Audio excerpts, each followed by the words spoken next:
अस्सलाम वालेकुम dear friends, welcome to my YouTube channel food passion simply. आज मैं यहाँ पर आपके साथ शेयर करूँगी होममेड कल्चर्ड बटर की रेसिपी, जो कि आप घर में बनाकर इसके साथ बेकिंग भी कर सकते हैं। आज मैं यहाँ पर आपको बताऊँगी कि इसको लॉन्ग टाइम के लिए किस तरह से सेव करना है और ये किस तरीके से बेकिंग में इस्तेमाल हो सकता है। ये होममेड बटर बट बनाते तो सभी हैं, लेकिन इसके अंदर जो एक प्रोसेस होता है जिसकी वजह से ये आप बेकिंग में भी यूज़ कर सकते हैं।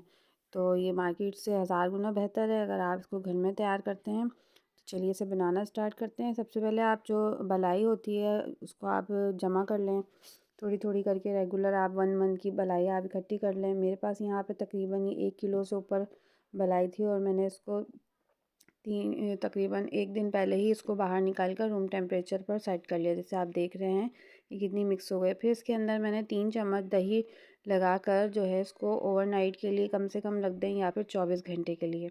अब यहाँ पर तकरीबन 18 घंटे बाद मैंने इसको खोल कर देखा था। आप इसका टेक्सचर और इसका लुक चेक कर सकते हैं किस तरह की हो गई है। इसमें नीचे पानी छोड़ दिया है। सही है ना। ज़्यादा से ज़्यादा आप 24 से 48 घंटे भी इसको रख सकते हैं। ठीक है, मेरे पास टाइम नहीं था इतना, मुझे वीडियो बनानी थी, तो मैंने इसको 18 घंटे का ही टाइम दिया। बस इसको ब्लेंडर जार में डालेंगे हम, और इसको इसके पानी के साथ ही आपने इसके ब्लेंडर जार में डालना है। यानी जो बटर मिल्क इसका बन गया है इसके साथ ही हम इसको ब्लेंड करेंगे। बस इतना ही डालना है कि आपका ब्लेंडर आसानी से चल सके। इस तरीके से फर्मेंट कर कर जब हम इसका बटर निकालते हैं तो ये गट हेल्थ के लिए बहुत ही फ़ायदेमंद होता है। अब यहाँ पर आपने हाई स्पीड पर आपने ब्लेंडर जार को चलाना है। अगर थोड़ा सा आपका ब्लेंडर नहीं चल रहा तो लिटिल बिट आपने पानी शामिल करना है, तकरीबन 1 से 2 चम्मच। इससे ज़्यादा नहीं पानी डालिएगा।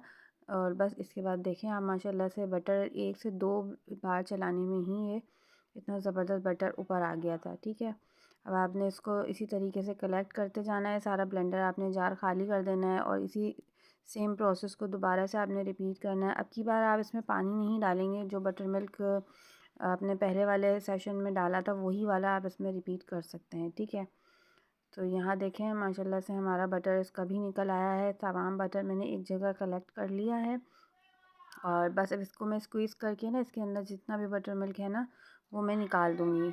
अब तमाम बटर अलहदा करने के बाद ही हमारा लास्ट में बटर मिल्क रेडी हुआ है। इसको भी आप सेपरेटली सेव कर सकते हैं, बहुत सारी रेसिपीज़ में इस्तेमाल होता है। ठीक है, अब यहाँ पर मैंने बटर के अंदर से मज़ीद स्पून्स की मदद से इसको प्रेस कर करके और इसके अंदर से बटर मिल्क निकाल लिया है। इसको भी हम इसी में शामिल कर देंगे और आप चाहें तो इसको फ्रीज़र में सेव कर सकते हैं, क्योंकि नीचे वाले फ्रिज में तो ये बहुत जल्दी ख़राब हो जाता है। ठीक है, आप इसको बॉटल में डाल के ऊपर वाले फ्रीज़र में रख सकते हैं। ठीक है ना। अब यहाँ पर हमारा बटर रेडी हो गया है। अब इसके साथ हमने एक प्रोसेस करना है जिसकी वजह से ये लॉन्ग टर्म के लिए सेफ़ हो सकता है। ठीक है ना। आप इसको 1 वीक से 2 वीक्स तक नीचे भी रख सकते हैं इस बटर को, और अगर आप बेकिंग करना चाहते हैं तो आप इसको फ्रीज़र में स्टोर करके रख सकते हैं। और अब मैं आपको आगे का प्रोसेस बताती हूँ हमें करना क्या है। आपने इसको अच्छे तरीके से हाथों की मदद से या आप किसी स्पून की मदद से भी इसको कर सकते हैं। ठीक है, इसी तरह स्क्वीज़ करना है। आपने सारा बटर मिल्क निकालने के बाद हमें एक बाउल में पानी लेना है ठंडा, नॉर्मल टेम्परेचर का पानी हो बट गर्म ना हो। ठीक है, अगर मेरे पास थोड़ा सा ही लिटिल बिट गर्म पानी था तो मैंने इसके अंदर बर्फ़ डाल दिया। ठीक है, तो अब बस इसको आपने थोड़ा ठंडे पानी में ही शामिल करना है। देखें आप मिल्की वाटर इसमें से निकलना शुरू हो जाएगा, तो आपने इसको थोड़ा थोड़ा दबा दबा के ना इसके अंदर से स्क्वीज़ करके आपने सारा बटर मिल्क का पानी इसमें से निकाल देना है।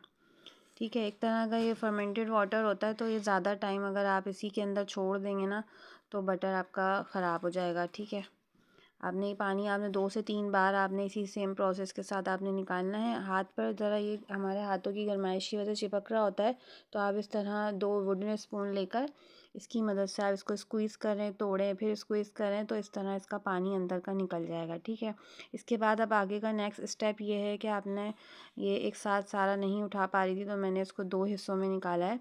अब आपने देखें इसको इस तरीके से आपने दोनों स्पून की मदद से इस तरह इसको दबाते जाना है और आप एक ब्लॉक की शक्ल बनाते जाएं। इसको फिर से तोड़ें, फिर से बनाएं। इस तरीके से इसके अंदर से जितना पानी इसके अंदर है वो भी निकल जाएगा। मेक श्योर कर लेना है कि पानी तमाम अगर आपका निकल जाएगा, देखें इस तरीके से, तो आपका बटर सेव करने के लिए रेडी हो जाएगा। ठीक है, अब ये जो बचा हुआ दूसरा बैच था मेरा, ये मैंने इस तरह दूसरी ट्रे में रख कर इसका पानी निकाला है। इसी तरीके से आपने ब्लॉक बनाना है, दबा दबा के स्क्वीज़ करना है जब तक कि आप स्क्वीज़ करें, जब तक इसका तमाम पानी निकल जाए। ठीक है, ये तमाम पानी निकलने के बाद आप इसको 100 ग्राम्स के मैंने यहाँ पे पैक बनाए थे, क्योंकि मुझे बेकिंग में मोस्टली 100 ग्राम की मेजरमेंट ज़्यादातर यूज़ होती है। तो मैंने इस तरह इसको बटर पेपर में रैप करके इस तरीके से मैंने इसको सेव कर लिया था। ठीक है, अब ये जो आप बटर पेपर में रैप कर रहे हैं 100 ग्राम का, इसको आपने फ्रीज़र में सेव करना है ऊपर।